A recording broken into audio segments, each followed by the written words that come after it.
This year's NFL draft was ripe with anticipation, especially for us Dallas Cowboys fans, as whispers of a significant trade with the Cleveland Browns illuminated the first round. Picture this. The Cowboys were eager to package their two first-round picks, 12 and 20, along with a fifth-round selection, to snag the Browns' picks at 9 and 24. But the Cleveland front office wasn't biting, opting instead for their own choice of offensive lineman Spencer Fano at the 9th slot. It's a pivotal moment that raised eyebrows, and I want to hear from you. Where are you watching from, and what do you think about this trade attempt? When Cleveland's general manager, Andrew Berry, stated that the Cowboys' offer was light on all dimensions, it sent a clear message. The Browns weren't interested in moving down. As the Cowboys' COO, Stephen Jones, was directly negotiating with Berry to sweeten the deal, the rejection became evident. Berry's response, "That wouldn't move the needle for us," exemplifies the tough negotiating landscape that Dallas faced. It's a stark reminder that while we may have high hopes, not every proposed trade will pan out as we envision. As the draft unfolded, the Browns had already made their move, trading down from the 6th overall pick to 9th with the Kansas City Chiefs, who then selected cornerback Mansour Delane. This set the stage for a tense atmosphere. The Cowboys, however, didn't sit idly by. They made their own strategic moves, trading up to the 11th spot with the Miami Dolphins to select safety Caleb Downs, a decision that could bolster our defense significantly. But the drama didn't end there. When the Cowboys found themselves on the clock at 20, they struck a deal with the Philadelphia Eagles, moving down to 23 to grab pass rusher Malachi Lawrence. The excitement around Lawrence is palpable. As we know, he's a raw talent with the potential to disrupt offenses in the NFL. Even during the pick is in, there was serious discussion among the Cowboys brass about Lawrence's selection, indicating he was high on their radar. Head coach Brian Schottenheimer, emphasizing the importance of a pass rusher, noted, "The pass rusher can be a difference maker." That's my point.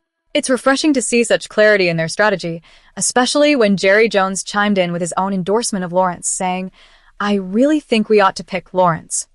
I really like him." This is the kind of decisive leadership we need if we're going to contend for a title. As the first round closed, the Cowboys emerged with two players poised to make an immediate impact, reinforcing our belief that even in the face of trade rejections, Dallas can navigate the draft effectively. We've solidified our defensive prospects, and while we may have missed out on some potential deals, the future looks bright for this franchise. And speaking of futures, let's keep this momentum going as we dive into the next segment of our draft coverage. What's next for our beloved Cowboys? Stay tuned as we dissect further developments. In a weekend filled with celebration and joy, Cooper Beebe, the Dallas Cowboys starting center, marked a significant life milestone by tying the knot with his fiancée, Braylon, in Manhattan, Kansas. This event wasn't just a personal highlight. It was a gathering of camaraderie among teammates, with several members of the offensive line and star quarterback Dak Prescott attending the festivities. The wedding reception was a testament to the close-knit nature of this team, as they took the time for a fun photo op that showcased the unity and spirit of the offensive unit. In a playful twist, Cooper's father, Tom Beebe, shared a snapshot on social media that perfectly encapsulated the moment. Posed for a snap were Cooper and his fellow linemen, Tyler Guyton, Tyler Smith, Terrence Steele, and tight end Brevin Spanford. But here's where it gets interesting. Instead of Prescott taking the snap, it was Braylon stepping into the quarterback role, standing alongside Dak. This lighthearted moment underlines the bond these players share, both on and off the field. Now, let's talk football. The Dallas Cowboys have consistently boasted one of the most explosive offenses in the league, and at the heart of that success is their offensive line. The strength of this unit lies in the interior trio of Beebe, Smith, and Booker. Together, they form one of the most formidable interior lines in the NFL. Beebe, who's shown during his time at Kansas State, is entering his third NFL season. He comes off a strong campaign, earning a solid 67.9 grade from PFF in 2025, ranking him 16th among centers. His effectiveness shines through in both run blocking, where he earned a 68.4 grade, and in pass protection with a commendable 63.7 rating, allowing just one sack throughout the entire season. What sets Beebe apart is not just his performance, but his discipline. In 767 snaps last season, he was penalized only once, demonstrating a level of focus and reliability that is crucial for the Cowboys as they look to build on their offensive prowess this year.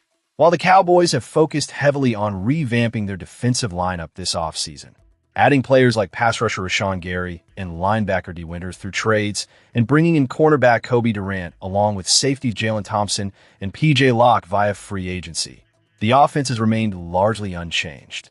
This is a strategic decision by the coaching staff, opting to retain all 11 starters. The idea here is that continuity can lead to a deeper understanding and better performance on the field, a gamble that could pay dividends as they set their sights on the playoffs. As fans of the Dallas Cowboys, it's crucial to stay engaged with how these decisions unfold. The chemistry built on and off the field, illustrated beautifully at Beebe's wedding, could be the key to unlocking even greater offensive potential this season. How do you feel about the Cowboys' strategy heading into this campaign? Are you optimistic about the continuity on offense? Or do you think they miss an opportunity to make significant changes? Let us know where you're watching from and your thoughts in the comments below. And stay tuned as we dive into our next segment, where we'll explore more about the team's offseason moves and their implications for the upcoming season. As we wrap up our analysis of the Cowboys' current roster dynamics, a significant development is emerging that could reshape the future of the linebacker position in Dallas. DeMarvion Overshown, who is entering a pivotal contract year, has made the strategic move to switch agencies, now represented by David Mulugheta of Athletes First. This could be a crucial turning point not just for Overshown, but also for the entire organization, given the complications that have previously arisen with Mulugheta's other clients, including the ever-dynamic Micah Parsons. Let's take a moment to acknowledge the history here. Owner Jerry Jones has had a tumultuous relationship with player agents, especially Mulugheta.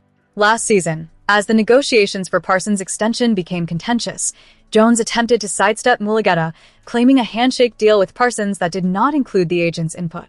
This led to a public back-and-forth that culminated in Parsons requesting a trade and ultimately moving to the Packers. Such a situation raises eyebrows about how the Cowboys will approach negotiations with Mulugheta's clients moving forward. Now, the spotlight is firmly on Overshown. The 2023 third-round pick had a rocky start to his NFL career, missing his entire rookie season due to a torn ACL. However, upon his return, he proved invaluable, racking up 90 tackles with impressive metrics, including 8 tackles for loss and 4 sacks through just 14 games. Despite this, a more severe injury has sidelined him again, pushing his availability into the 2025 season. The Cowboys bolstered their linebacker unit this offseason with signings like D. Winters and Curtis Robinson, the latter being represented by Overshown's former agency, the Family. This indicates a strategic comfort with their current lineup, yet opens the door for speculation about Overshown's future. Given his recent performance, one would think he's in line for an extension. However, Dallas likely wants to see consistent health and performance before committing financially. If negotiations commence, Mulugheta will undoubtedly be on high alert. The past dealings between Jones and the agent suggest a potential for conflict. Both parties might have learned from the Parsons debacle, yet Jones' historical tendency to engage directly with players puts Overshown in a precarious position. This situation is a microcosm of the larger issues facing the Cowboys. With the looming possibility of negotiations and the shadow of previous missteps, the organization must tread carefully. They can't afford to alienate another rising star. As a fan, it's hard not to feel the weight of these decisions. We need to see the Cowboys act decisively and smartly. So where do you stand on this? Are you optimistic about Overshown's future with the Cowboys? Or do you fear that history might repeat itself with yet another mismanagement of talent? Comment below on where you're watching from and share your thoughts on the situation.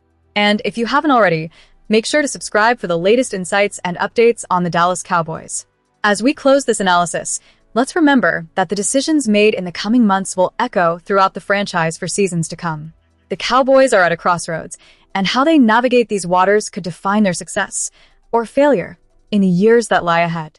Stay tuned, folks. The story is far from over.